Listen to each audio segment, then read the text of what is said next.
One and 3, 2, 1.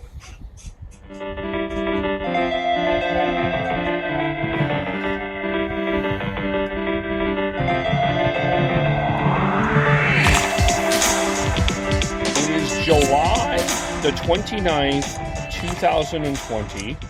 The temperature outside is currently 21 degrees here in Burnaby, and we are about to recap a exhibition hockey game between the Vancouver Canucks and the Winnipeg Jets on the Hockey Podcast. You are watching live on Facebook or listening live on Spreaker.com. You can follow us, of course, podcast_hockey, Facebook, the Hockey Podcast as well, and subscribe on Apple, Google, Spotify, and iHeartRadio. And hello, Sean. How are you? And how is it watching hockey in July 29th, 2020? You're cutting. It's just awesome that we're able to watch hockey, and even this late July and almost August. I've really enjoyed the last couple of days, just kicking back and watching as much hockey as possible. Yeah, it's been fun just to. I'm kind of looking at it. I think it was your idea, actually. You inspired me in looking at this as like the preseason for us as fans before the real thing. Just kind of getting yourself, whetting your appetite, getting used to the players, getting used to the game, almost getting used to scenarios, like things that I have actually forgotten. I forgot that John Hines, as an example, is the coach of the Nashville Predators. Oh yeah, I forgot about that too. It's like it's just some really weird stuff and weird things. And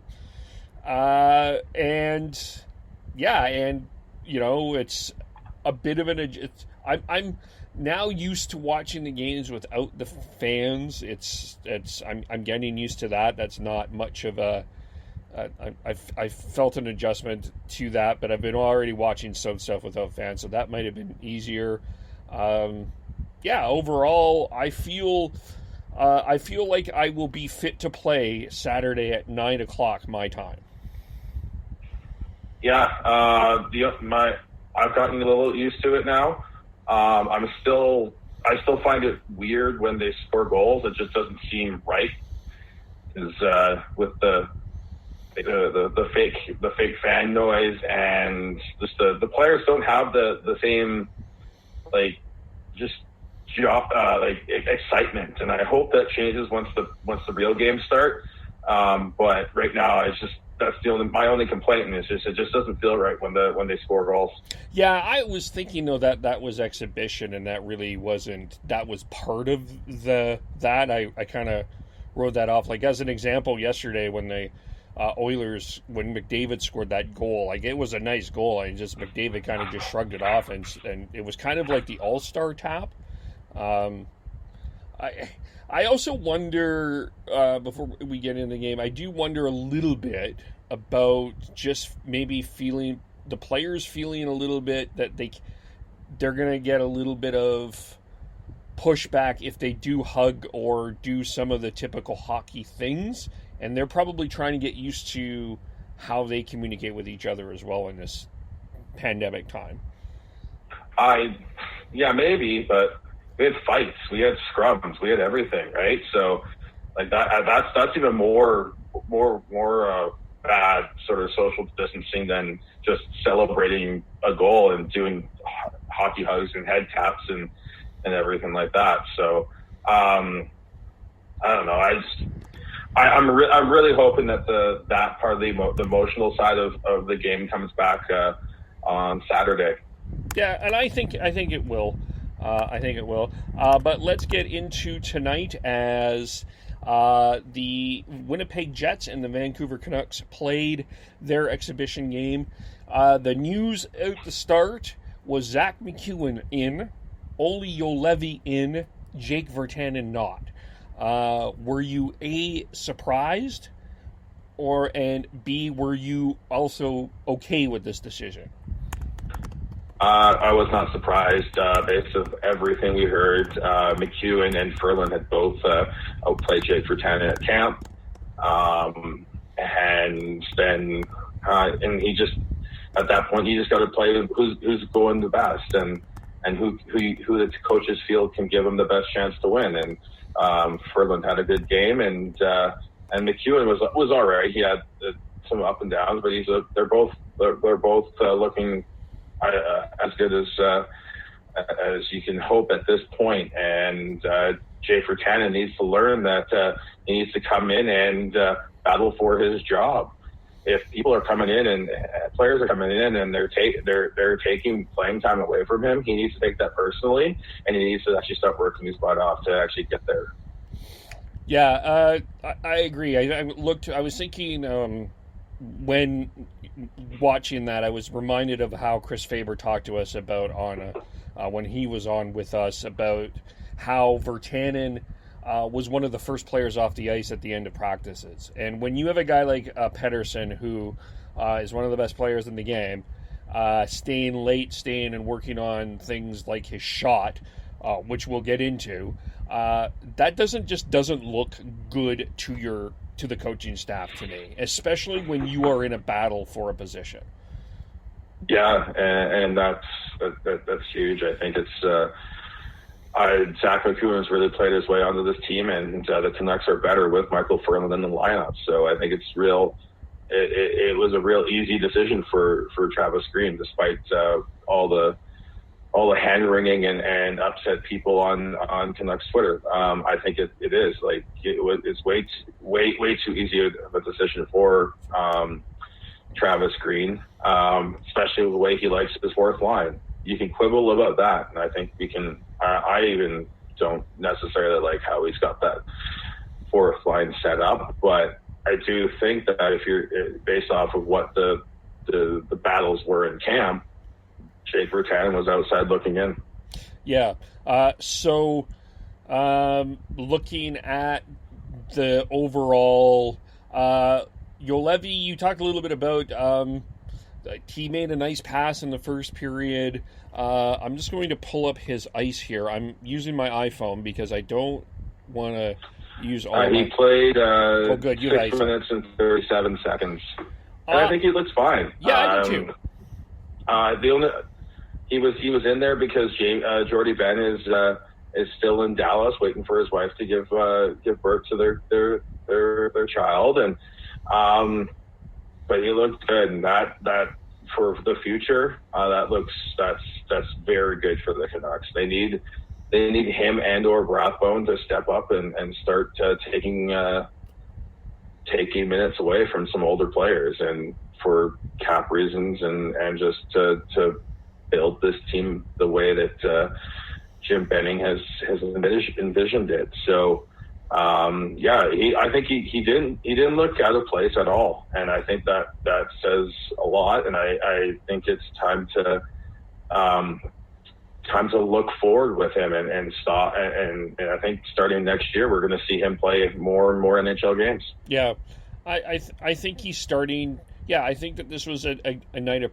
This has been a good progress for him, and we've already talked about this, but I think he, like, the number 5 pick in a draft, I think, like, you know what, it happens. He was picked 5th. He may not be the 5th best player of that draft, but he can be serviceable in a way. And so I think get that monkey off his back and let him play the game, and I think he's going to be solid in terms of that. Overall, looking at the defense for the Canucks, they Winnipeg scored 1 goal in the first, 2 in the second, and then they scored 1 in the third on an empty net. Overall, what did you think of the Canucks defense tonight? A little shaky at times. I felt like they tried to do too much at times, tried to make too many quick passes instead of holding on to it a split second later.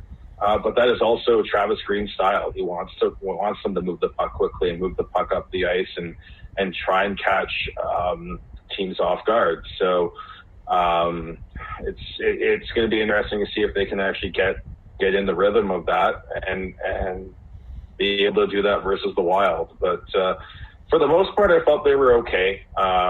Some breakdowns, but you expected that.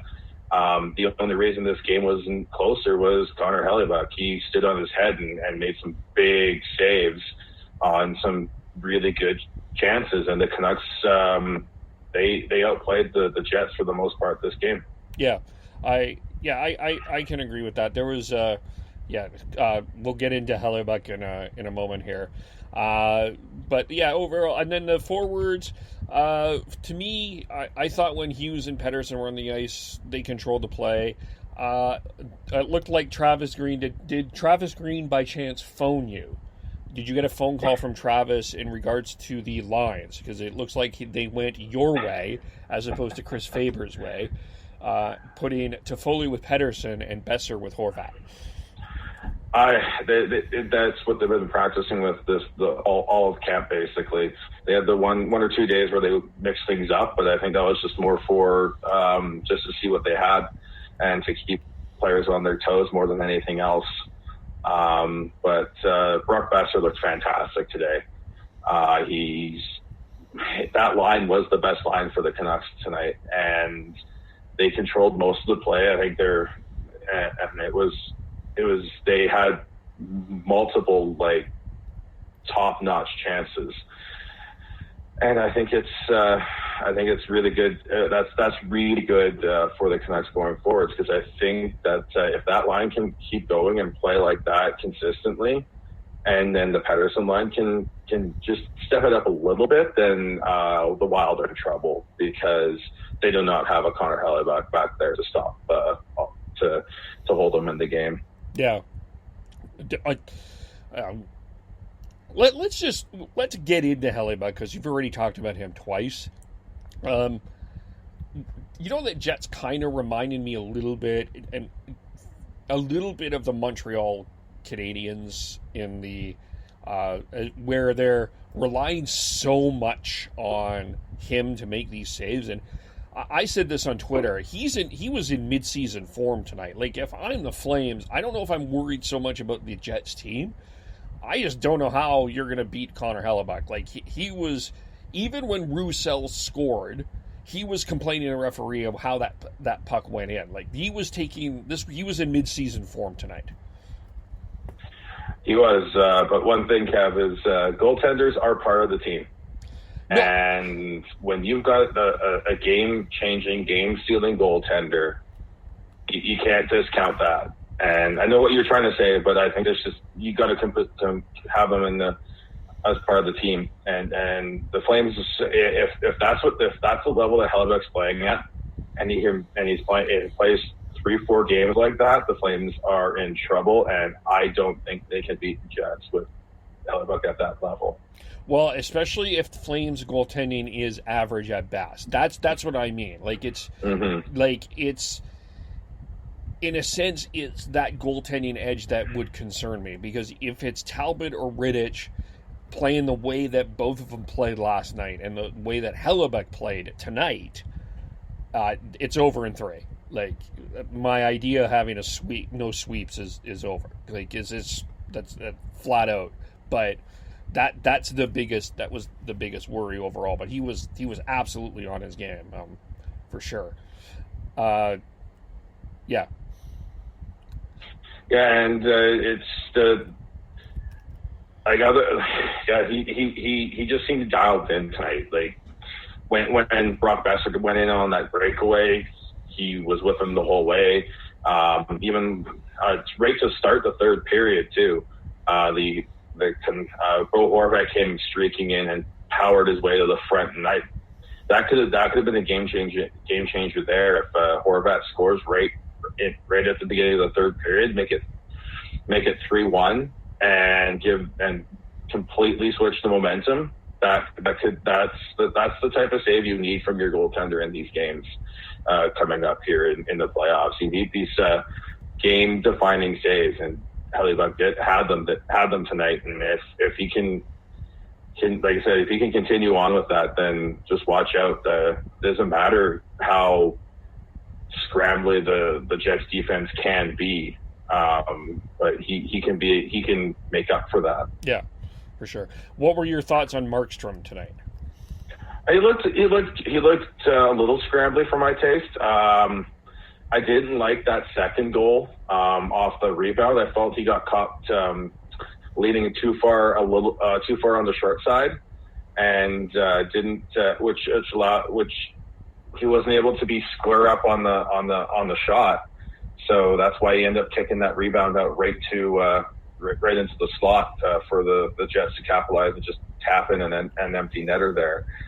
But he had some big saves as well. He just the Jets were able to capitalize on their chances. I have no issues with how he played for the most part, though. Were you okay with him going the whole game, or? I think I probably would have put Demko in for the third, but my guess is after the second, and he let those two in. Travis Green's like, well, you are our guy. Like if you're healthy, you are our goalie. You are our starter. We're going to ride you. So he's gave it to him all game, and I have no issues with that because if Markstrom's on again with playoffs and all that, goaltenders can make a huge difference. So you want your goaltender, your starting goaltender, to be as ready to go and as comfortable as he can be. So when you have someone like Carey Price or Freddie Anderson, Jacob Markstrom, where you know specifically that they are your number one goaltender, and you're not going to any other goaltender just unless like all hell breaks loose and they lose it or they get injured, then just give them the whole game. So I'm pretty sure Price and Anderson went the full 60 with in that game as well, and I think that's exactly what Travis Green thought. I mean, I think I could be correct if I'm wrong, but I think that all of the number ones played a full game, and all of the goaltending decisions were split. I think that other than Washington, Holtby only played 2 periods. Okay, fair. Yeah. Okay. Yeah. So, and I would imagine Hellebuck's, the Prices, and those number ones kind of would have dictated that. And even as Kevin Woodley say, I think the goaltending coach would have a lot to say about that as well. And how did you feel Michael Ferland looked tonight? He looked engaged. He looked ready, and he looks like he's going to be. He went in there a couple times and got into the dirty areas and threw his weight around, and that's all. That's all I kind of was looking for tonight. Was hoping to see that he was able to do that and not to feel any issues. And as long as he doesn't feel any more in the next 24 hours, I think he should be good to go. And after him playing all camp basically and looking good and not having any issues, I think that's a real big positive. That line did get hemmed in a few times, but that has been kind of the norm for the Adam Gaudette lines, which is unfortunate. But they were also they also produced the lone goal for the Canucks, so it's a bit of a feast or fan line. But it could bring energy and be a game change, a line that can help the Canucks. So I was quite happy with how Michael Ferland played. Yeah, he was engaged. You can kind of tell in some ways it was his first game in a while. There was some rust, but I thought overall, he looked good. And you're right, that line got hemmed in a little bit. I liked the first power play, the first unit power play. I thought that Pete Pettersson shot in the first period, the one where he kind of gave that little bit of a smirk there, that one-timer, when they were moving the puck. I really liked the first power play. The second power play unit, I wasn't as enamored. They had a lot of trouble getting into the zone, and that was why one. If there was a thing that was big glaring for me, that was it. I don't know what you thought of that. Yeah, it seems when the second unit was on, they struggled a little bit more to get into the zone and set up. And it's exhibition. They're still trying to shake the rust off of being off for 4 months, and it'll be interesting to see. The not being able to get into the zone is definitely a spot where if Jake Virtanen can get back in the lineup, he can really help that, because he can really help with those zone entries with the speed. But I think they need to find a way they need to look at it again and see if they can figure out how to get into the zone more successfully and efficiently. But again, it'll be interesting to see. I wasn't able to watch too much of the Wild game, so I don't know it's too much of how their setup looks, but because that can also dictate how they approach it. Yeah, that's true too. I didn't. Sorry, I also did not get a chance to watch the Wild either, so I can't really comment to that on that as much either. Is there anything else within the Canucks that we need to talk about? I don't think so. Like I said, Patterson line, I think, still has one or two levels to actually get to. The Horvat line dominated, which is good to see. And I think if they can get some more puck luck and play that way, and they should be fine versus the Wild. And I'm not too worried, despite the score. Yeah, there's a result. The difference between tonight and last night for me would be this. Yeah, it's a loss, but you did learn some things. For Calgary, I think looking last night, to me, I think it's the way, like, you're dominating, and then it's a funny bounce, which can happen. Player out skates a defenseman, and it's a goalie gaff, and the air is just lifted off. That concerns me more than kind of losing tonight with some puck luck, but overall you played okay, and I don't know. Does that make sense? Like, it's not the loss, it's maybe how you lost. Yeah, it's always in these exhibition games, it's always the process, not the actual result. Unfortunately, for both the Canucks and the Flames is you only get one exhibition game. I keep wanting to call it preseason game. Yeah, but I wanted to. Right. Yeah. But you only get one exhibition game, then you gotta find out what didn't work and fix it right away. Otherwise, you're gonna be behind the eight ball. But I think it's gonna be very interesting to see what happens come Sunday for the Canucks. I think they are gonna just go with that top 12 that they dressed tonight, and which means a fourth line of Mott, Beagle, and Sutter, and we'll see if they can do a little bit better than they did tonight versus the Jets. That's my 12 I'm predicting as well. But I guess for the defense part, I was interested that they started with Myers and Fantenberg and Stetcher and Edler. Do you see that, or do they go back to Myers, Edler? All right, so here's the deal with Myers, is that he plays all over the place, and I'll be interested. I need to find some time on ice and teammates, but for a lot of the regular season, Myers played up and down. He played with Edler, he would play with Hughes, and he would play with Fantenberg, depending on the situation. I think Green will continue on with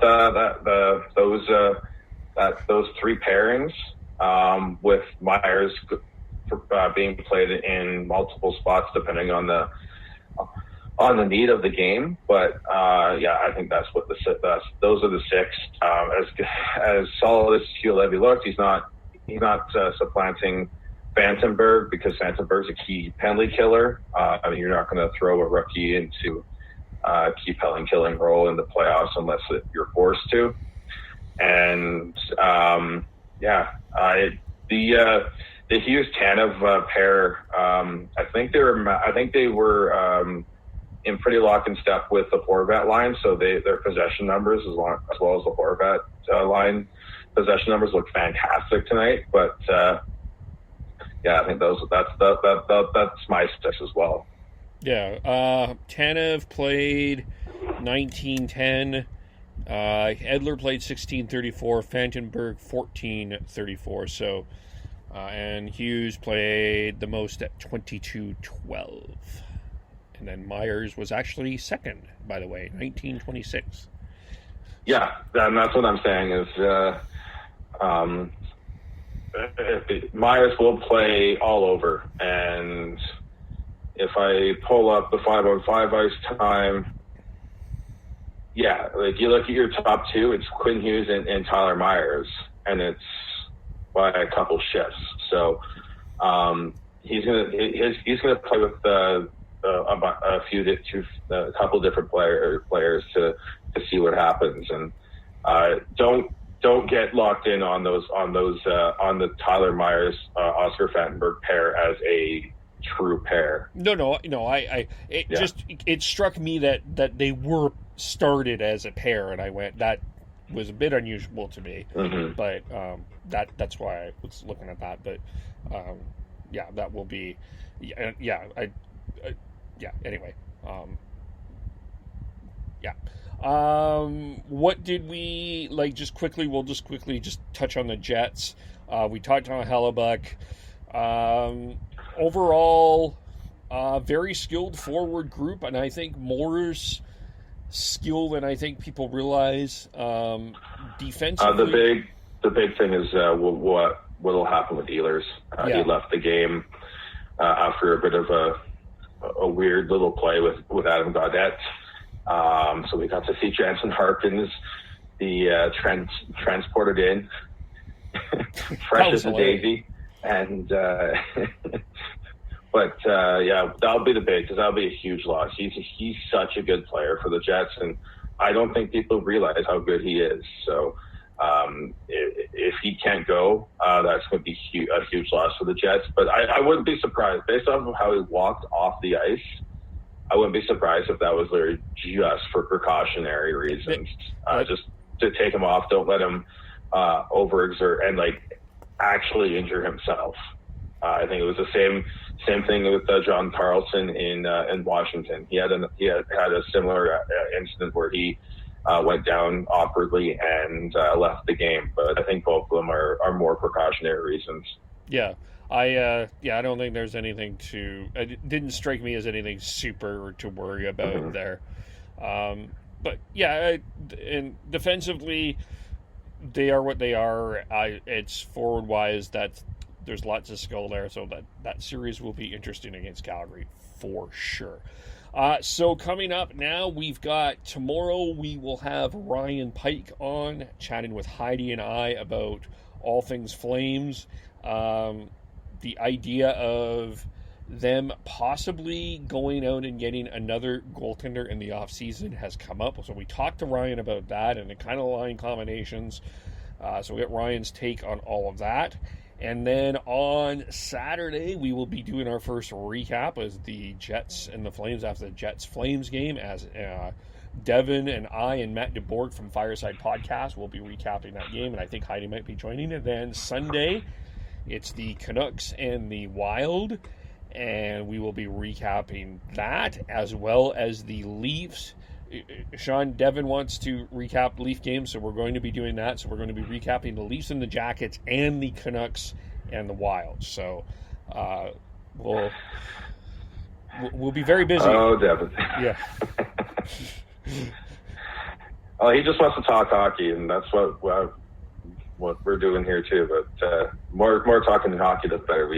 been without it for 4 or 5 months here, and this is fantastic. Yes, this is absolutely great. And so thanks everyone for watching and subscribing. Follow Tyler T. Noble, follow Schneids, SCHNEIDZ, follow Heidi, Hyde Amazeballs, follow me, KVOLE, Podcast Hockey, and follow Sean at Virtanen 03. All right, and we will talk to you all very soon. Bye for now.